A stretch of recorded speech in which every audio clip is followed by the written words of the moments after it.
سواء كنت بتحب الرنجة أو لأ، أكلة الرنجة اللي قبل رمضان دي حاجة مقدسة عند المصريين، حاجة كده زي احتفالات بنرحب برمضان بيها وبنرحب بالعيد بيها برضو.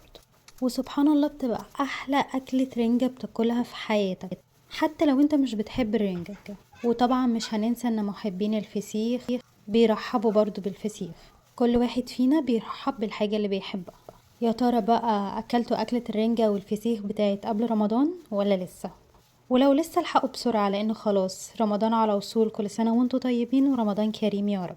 فيديو السنة اللي فاتت كنت جايبة الرنجة جاهزة، بس السنة دي قلت لازم اجهزها معاكم عشان لو في حد مش بيعرف يجهزها او لو في حد اول مرة هياكلها. طبعا احنا عارفين ان كل شيخ وليه طريقته، بس دي من اسهل الطرق حرفيا اللي ممكن تجهزوا الرنجة بيها.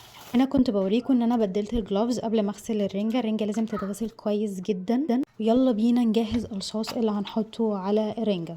استخدمت معلقتين كبار من الطحينة وخل وليمون، كمان ممكن تضيفوا ملح وكمون براحتكم او شطة، شوفوا ايه الحاجات اللي انتوا بتحبوها، بس اساسي لازم يكون فيه خل وليمون.